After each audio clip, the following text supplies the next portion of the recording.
¿Qué sonido hace la muerte cuando no es el estruendo de un cañón o el silbido seco de una bala? En las vastas y silenciosas noches del desierto mexicano, donde el viento arrastra los lamentos de una nación en guerra consigo misma, existe otro eco, uno más antiguo y profundo. Es un sonido que se enreda en el alma antes de tocar el oído, un quejido que congela la sangre caliente de los revolucionarios y hiela la pólvora en sus cartucheras. Es el llanto de una madre que busca a sus hijos perdidos, no en las orillas de un río, como cuenta la leyenda de los abuelos, sino en los campos de batalla regados de sangre, donde México se desangra, perdiendo a toda una generación en una lucha fratricida y sin cuartel. Rafael, con sus apenas 18 años y el idealismo de tierra y libertad aún aferrado a su joven corazón, sentía el frío del cañón de su Mauser contra su mejilla. El polvo del último combate todavía le cubría el rostro, mezclándose con el sudor y el miedo seco que se le pegaba a la garganta. Formaba parte de las fuerzas villistas, un torbellino de hombres valientes y desesperados que barrían el norte del país. Había dejado atrás un pequeño jacal, a una madre cuyas manos olían a maíz y a una hermana pequeña a la que le prometió regresar con un futuro en las manos. Esa promesa era su único escudo contra la brutalidad que presenciaba a diario. Un amuleto frágil en medio del caos. Fue durante una de esas guardias interminables, bajo un cielo tan lleno de estrellas que parecía burlarse de la oscuridad de sus vidas, cuando lo escuchó por primera vez. No fue el aullido de un coyote ni el susurro del viento entre los mezquites. Era algo más, un lamento humano, desgarradoramente femenino, que parecía nacer de la tierra misma. Un eco de pura pérdida, un dolor destilado que no pertenecía a este mundo de pólvora y acero.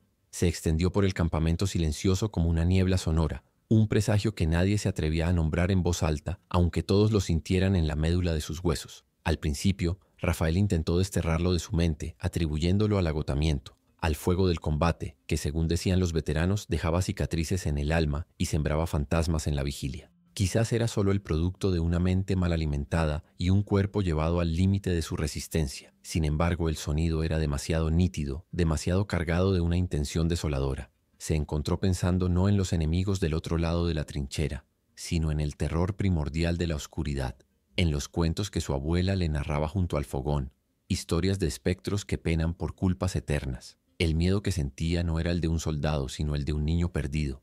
La Revolución Mexicana era un monstruo de muchas cabezas, y la muerte no solo llegaba por el fusil, llegaba con la disentería, con la fiebre que consumía a los hombres en sus catres improvisados, con el hambre que roía las entrañas con más saña que cualquier bayoneta. En este contexto, la frontera entre lo real y lo sobrenatural se volvía porosa. Los soldados, en su mayoría campesinos arrancados de sus tierras, llevaban consigo un sincretismo cultural profundo, una mezcla de fe católica y leyendas prehispánicas donde los milagros y las apariciones eran tan tangibles como la tierra que labraban. La guerra solo había fertilizado ese campo de creencias, convirtiendo cada sombra en un mal augurio. Entre las tropas se movía Elena, una de las tantas Adelitas que eran el corazón y la columna vertebral del ejército revolucionario. Mujer de rostro curtido por el sol y la tragedia, había perdido a su esposo en una de las primeras levas y ahora seguía a la División del Norte, curando heridos, preparando tortillas y cantando viejas canciones con una voz melancólica. Mientras los hombres se persignaban o maldecían en voz baja al escuchar el lamento, Elena parecía sentir compasión. Para ella, ese no era el grito de un monstruo, sino la manifestación más pura del dolor de una patria que se estaba convirtiendo en una gran viuda, en una madre huérfana de sus propios hijos. Las historias comenzaron a susurrarse con más insistencia alrededor de las fogatas, alimentando el enigma. Algunos juraban que la llorona de la revolución no buscaba a los hijos que ella misma había ahogado, como en el mito colonial. Decían que esta nueva versión, surgida del horror de la guerra, era el alma en pena de la propia Malinche, o quizás la reencarnación de Cihuacóatl, la diosa azteca cuyo llanto anunciaba catástrofes. La leyenda se adaptaba, mutaba, tomando la forma del miedo colectivo. Ya no era un cuento para asustar niños, se había convertido en la crónica sobrenatural de su propia tragedia, el corrido fantasmal de los caídos. La prueba irrefutable, el clavo que selló la superstición en el corazón del pelotón, llegó a la mañana siguiente. Después de una noche marcada por aquel lamento lejano, encontraron a Sargento Pedraza, un veterano rudo y respetado, muerto junto a las carretas de municiones. No había sido una bala enemiga ni la enfermedad. Una de las mulas, asustada en la oscuridad, lo había pateado en la cabeza, rompiéndole el cráneo. Una muerte absurda, casi irónica. Pero para los hombres que habían escuchado el llanto no había duda. Fue una simple y trágica coincidencia, o la primera evidencia de que escuchar ese grito era en efecto una sentencia de muerte que ya había sido dictada. El silencio que siguió a la muerte del sargento Pedraza fue más pesado y elocuente que cualquier grito de batalla. Ya no era una superstición susurrada al calor de una fogata. Era una certeza helada que se aferraba a los corazones de los hombres. El azar había perdido su trono en el campamento, y en su lugar reinaba una causalidad macabra, una lógica espectral que dictaba que un lamento en la noche era el preludio de una mortaja al amanecer.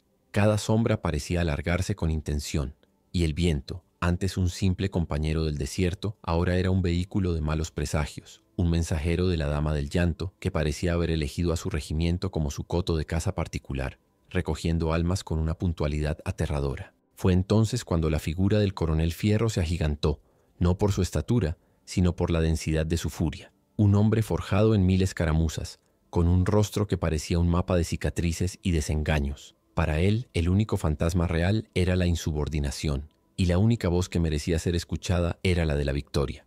Reunió a la tropa con sus ojos negros y duros como el pedernal y escupió sus palabras con desprecio. Declaró que no toleraría cuentos de viejas ni cobardías disfrazadas de misticismo en sus filas. La muerte de Pedraza, sentenció, fue fruto de la estupidez y el descuido, no de una aparición.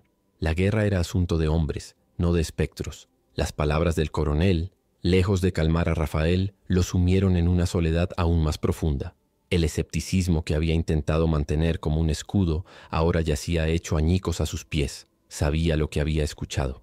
El miedo, crudo y paralizante, dio paso a algo más afilado, una obsesión febril. Se convirtió en un vigía perpetuo, un coleccionista de silencios y sonidos. Ya no luchaba solo contra los federales. Su verdadera batalla era contra aquella voz invisible que lo había elegido como su principal testigo, forzándolo a presenciar el macabro cumplimiento de sus profecías, una y otra vez, sin que pudiera hacer nada para evitarlo. Una semana después, mientras la tropa se preparaba para marchar hacia el corazón del conflicto en Zacatecas, el llanto regresó.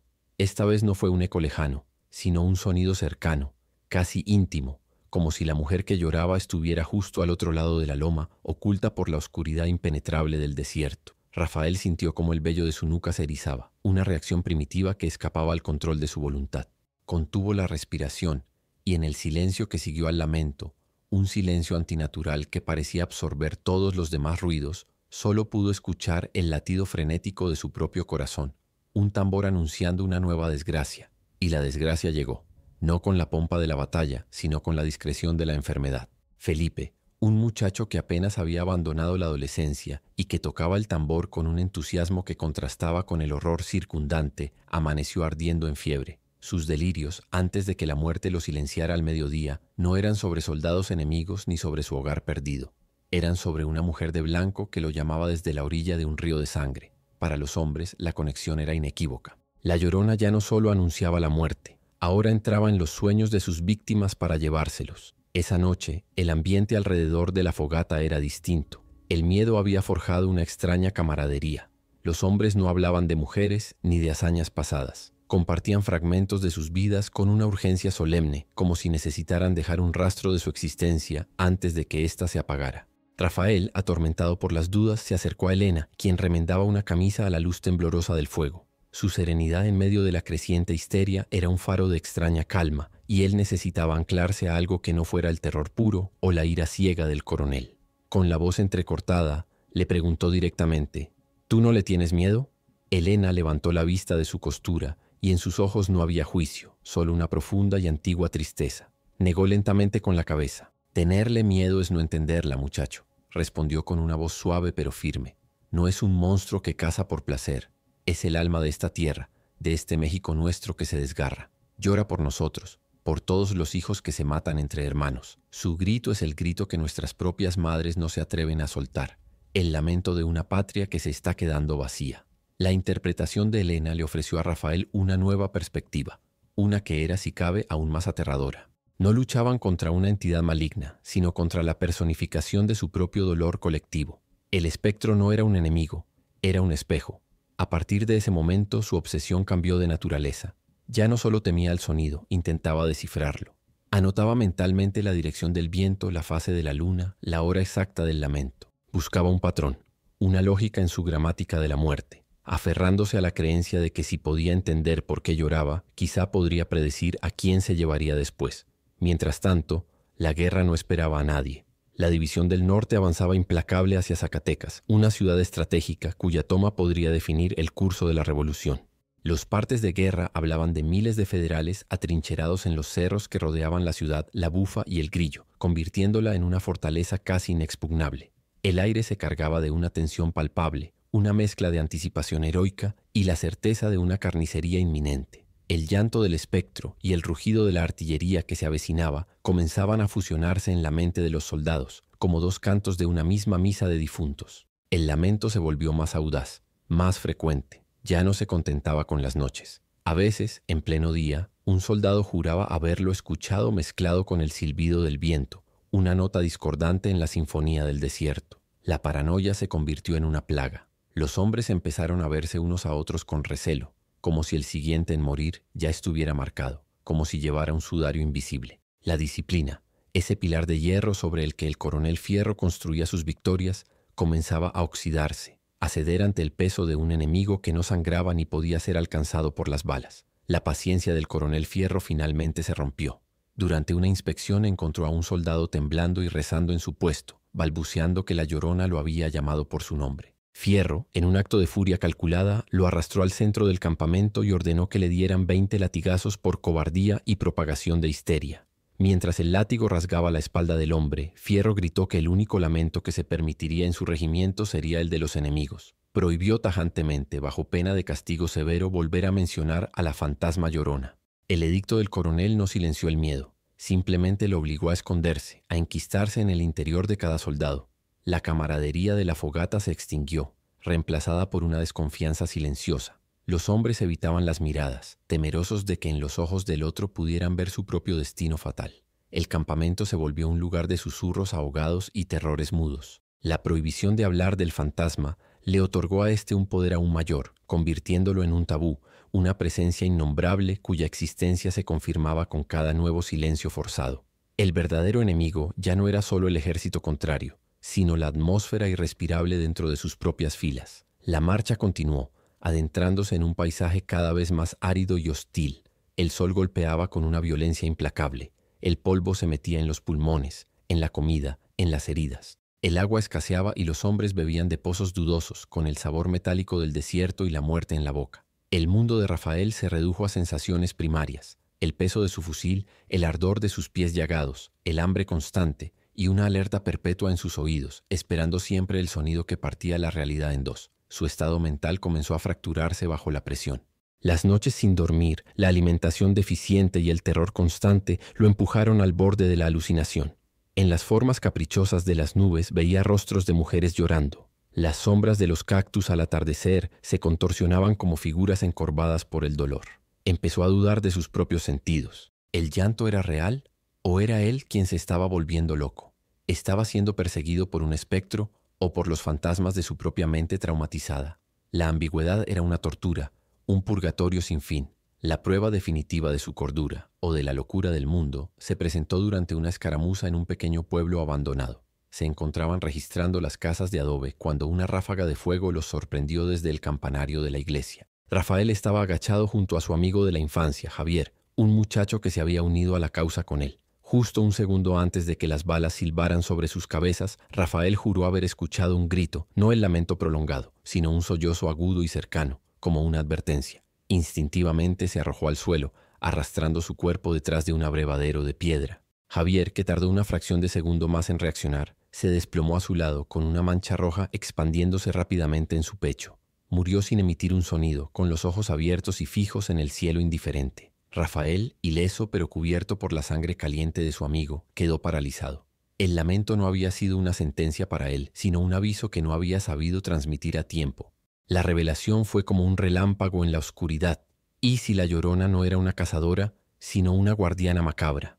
El coronel Fierro interpretó su supervivencia como pura suerte, un capricho del campo de batalla. Le dio una palmada en la espalda y le ordenó que dejara de temblar y recogiera el rifle del caído. Pero Elena, al ver el horror y la comprensión en los ojos de Rafael, simplemente asintió, como si confirmara una verdad terrible que ella ya conocía.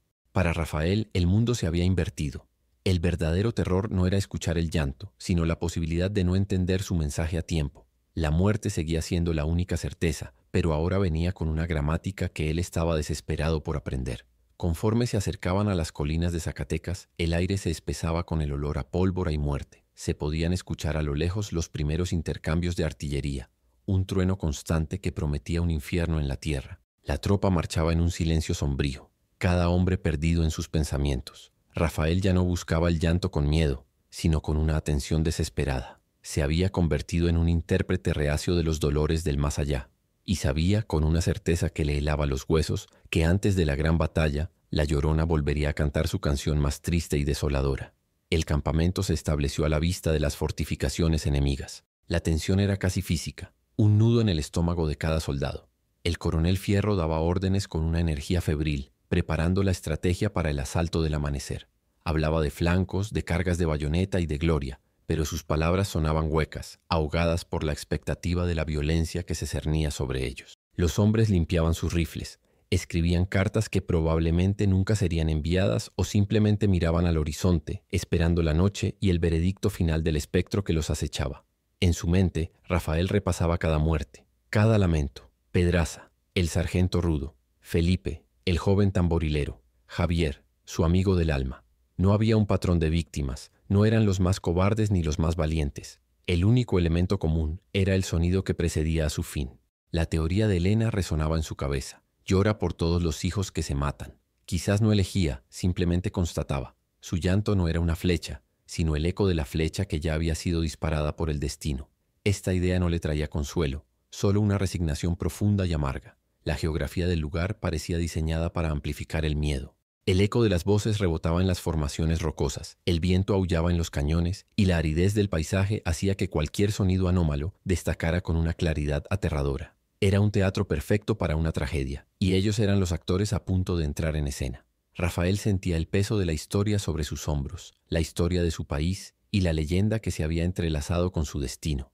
Era un simple campesino, pero se había convertido en el oyente de una diosa caída. La relación entre él y el coronel Fierro se había deteriorado hasta convertirse en una hostilidad silenciosa. Fierro lo veía como el epicentro de la superstición que minaba la moral de su tropa, un recordatorio andante de la debilidad que tanto despreciaba. Para Rafael, el coronel representaba una ceguera voluntaria, una negación de una verdad tan palpable como las armas que empuñaban. Eran dos visiones del mundo en colisión, la del pragmatismo brutal que solo cree en lo que puede matar, y la de la sensibilidad forzada que ha aprendido a escuchar lo que yace más allá de la muerte. Elena se convirtió en su única confidente. En una conversación robada a la noche, le confesó su nueva teoría, que el llanto era una advertencia. Ella no pareció sorprendida. Le contó que en su pueblo se decía que algunas almas en pena, las que murieron injustamente, a veces intentan proteger a los vivos de cometer los mismos errores. Quizá, dijo ella, está tratando de salvar a los hijos que aún le quedan a México, a su manera torpe y dolorosa. Esta conversación solidificó la determinación de Rafael. No podía detener la batalla, pero quizás, solo quizás, podría escuchar con más atención. A medida que el sol comenzaba a ocultarse, tiñendo el cielo de tonos anaranjados y púrpuras como un hematoma gigantesco, una calma extraña descendió sobre el campamento. Era la quietud que precede a la tormenta, el silencio del universo conteniendo la respiración. Los soldados comieron su rancho frío en silencio, cada uno encerrado en su propia burbuja de miedo y anticipación. Sabían que para muchos aquella sería su última cena, su última noche bajo las estrellas. Y todos, incluso los que se jactaban de no creer, aguzaban el oído, esperando el sonido que confirmaría sus peores temores. Rafael se apostó en un lugar ligeramente alejado, desde donde podía observar tanto el campamento como la vasta oscuridad del desierto. Su rifle estaba frío en sus manos, pero su cuerpo entero era un instrumento afinado para captar una sola frecuencia. Ya no sentía el pánico paralizante de las primeras veces. En su lugar había una concentración intensa, una responsabilidad terrible. Si el llanto era una advertencia, él sería quien la escuchara. Se lo debía a Javier, a Felipe, a Pedraza. Se lo debía a todos los que caerían al día siguiente, ignorantes de la sinfonía fúnebre que se estaba componiendo para ellos. Y mientras la última luz del día se desvanecía y la noche reclamaba el mundo, la pregunta central del enigma flotaba sobre todos ellos, tan real como el frío que comenzaba a calar en los huesos. ¿Era el lamento una alucinación colectiva? ¿El producto de mentes rotas por la brutalidad de una guerra interminable? ¿O era una entidad real, un testigo sobrenatural que se alimentaba del dolor de la nación, un ángel caído o un demonio compasivo? La respuesta, temían todos, llegaría con el sonido de la noche y se sellaría con la sangre del amanecer. La víspera de la batalla de Zacatecas había comenzado. La noche cayó sobre el campamento como un sudario. El aire, inmóvil y pesado, parecía contener la respiración a la espera del drama inminente. No había cantos ni conversaciones, solo el sonido ocasional de un hombre tosiendo o el roce metálico de un rifle siendo limpiado por enésima vez. Rafael, en su puesto de vigía autoimpuesto, sentía cada segundo estirarse hasta el infinito. La oscuridad no era solo la ausencia de luz, sino una presencia sólida y expectante. Y entonces, desde el corazón de esa negrura comenzó. No era el lamento solitario de antes, era algo mucho peor, algo que heló la sangre de todos los hombres al instante. El sonido que se levantó esa noche no era el de una sola mujer, era un coro, un lamento polifónico que parecía emanar de todas direcciones a la vez. Eran las voces de miles de madres, de viudas, de huérfanas, trenzadas en una sola y abrumadora sinfonía de dolor. El llanto se arrastraba por el suelo como una serpiente de sonido, se enredaba en las tiendas de campaña, se adhería a la piel como una escarcha de pena. Ya no había ambigüedad posible, no era el viento, no era una alucinación, era una manifestación tangible y colectiva, el grito de la nación entera concentrado en un solo punto del espacio y del tiempo. El pánico, hasta ahora contenido, estalló en una histeria masiva y silenciosa. Los soldados se encogían en sus mantas, algunos rezaban con los dientes castañeteando, otros simplemente miraban al vacío, con los ojos desorbitados por el terror puro. El lamento creció en intensidad, volviéndose más desesperado, más urgente, como si intentara advertir de un cataclismo inminente. Parecía estar justo en medio del campamento, una presencia invisible cuya angustia era tan palpable que se podía sentir como una presión en el pecho. El orden del ejército se disolvió en un instante, reducido a un conjunto de hombres aterrorizados esperando el fin. El coronel Fierro, que había salido de su tienda con el rostro desencajado por la furia, observó cómo su autoridad se desmoronaba. Sus hombres, veteranos curtidos que no temían a una carga de caballería, estaban paralizados por un sonido. Para él, esto era el acto final de insubordinación, una rebelión del miedo contra la disciplina. Veía en ese lamento la encarnación de toda la debilidad y superstición que había jurado erradicar. Su mundo, construido sobre la lógica de la pólvora y la obediencia ciega, se venía abajo. La desesperación lo empujó más allá de la razón, hacia un acto de pura y profana rebeldía. Con un grito gutural que intentaba ahogar el lamento fantasmal, el coronel desenvainó su pistola. «Silencio», rugió, aunque su voz fue casi engullida por el coro sobrenatural. Apuntó su arma no hacia un enemigo de carne y hueso, sino hacia la oscuridad de donde el sonido parecía más intenso, hacia el corazón mismo del enigma. Fue un acto de negación total, un intento de matar al propio miedo, de reafirmar el poder del acero sobre lo intangible. Disparó 1, 2, 3 veces, y los fogonazos de su pistola iluminaron por un instante los rostros aterrorizados de sus hombres. Y entonces ocurrió lo más aterrador de todo. El llanto cesó. No se desvaneció lentamente, no se alejó. Se cortó de golpe, como si los disparos del coronel hubieran encontrado un blanco real. El silencio que cayó a continuación fue absoluto, antinatural y 1000 veces más pesado que el lamento que lo precedió. Era un silencio de tumba, un vacío cargado de una pregunta terrible. ¿Qué había hecho el coronel? ¿Había ahuyentado a un espectro o había cometido un sacrilegio, silenciando una voz que no pertenecía al mundo de los vivos? En la quietud opresiva que siguió, nadie se movió. El propio coronel Fierro parecía conmocionado por su propio acto, jadeando en la oscuridad con la pistola aún humeante en la mano. Una nueva forma de miedo se apoderó del campamento. No el terror visceral al fantasma, sino un pavor profundo y sagrado, la sensación de haber sido testigos de una transgresión terrible. Rafael sintió un frío glacial recorrer su espina dorsal. Tuvo la certeza inequívoca de que el coronel no había ganado una batalla, sino que acababa de sentenciar a muerte a todos sus hombres. La advertencia había sido silenciada. Al amanecer, la orden de ataque resonó con una urgencia febril, como si el coronel intentara escapar con ruido y furia del silencio que él mismo había creado. El pelotón de Rafael fue asignado a la vanguardia, encargado de tomar una posición rocosa que flanqueaba el camino principal hacia la Bufa. Los hombres avanzaron con una extraña mezcla de fatalismo y una renovada confianza. El fantasma se había ido. Ahora solo quedaba la guerra que sí entendían. Pero el silencio de la noche anterior pesaba sobre ellos. Una ausencia que presagiaba una emboscada mucho peor que cualquier espectro. Apenas habían llegado al pie de las rocas cuando la tierra misma pareció vomitar fuego y plomo. Ametralladoras ocultas en cuevas que eran invisibles desde la distancia abrieron fuego simultáneamente, creando un campo de muerte cruzado del que no había escapatoria. Fue una trampa perfecta, una masacre calculada. Los hombres caían por docenas, sorprendidos en terreno abierto, sin lugar donde cubrirse. El aire se llenó del olor acre de la cordita, de los gritos de agonía y del sonido metálico de las balas impactando contra la roca y la carne. El campo se convirtió en un matadero en cuestión de segundos. Rafael sintió un impacto brutal en su pierna que lo arrojó al suelo.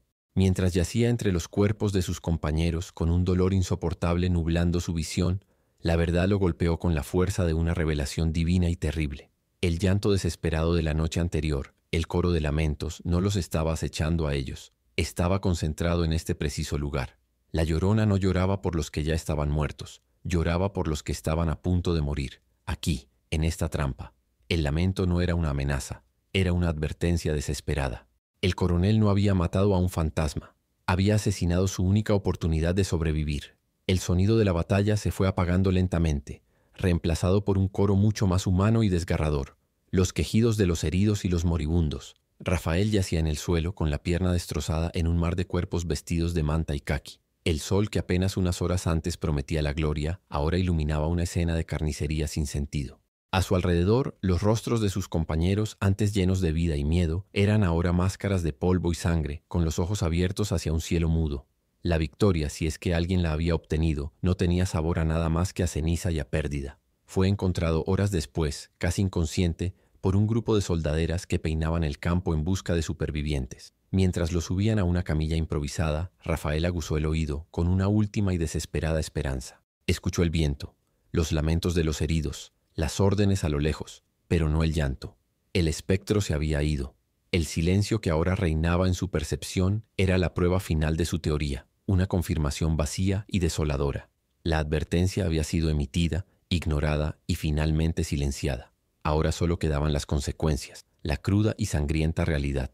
Nunca supo con certeza qué fue del coronel Fierro. Algunos decían que murió días después en el asalto final a la Bufa, un final irónicamente heroico para un hombre que había condenado a sus propios soldados. Otros juraban que lo habían visto después de la batalla, con la mirada perdida, la arrogancia rota, convertido en un fantasma de sí mismo, atormentado no por el lamento de un espectro, sino por los rostros silenciosos de los hombres que condujo a la trampa. Su victoria sobre el fantasma le había costado el alma, dejándolo solo en un mundo pragmático que de repente parecía insoportablemente vacío. Durante su convalecencia, en un hospital de campaña improvisado en una iglesia, Elena se sentó a su lado. No hubo reproches ni palabras de te lo dije. Simplemente le cambió las vendas con manos expertas y le ofreció un poco de agua. Sus ojos, sin embargo, lo decían todo. En su mirada había una compasión infinita, no solo por él, sino por la necedad de los hombres, por una nación entera empeñada en ensordecer ante su propio dolor.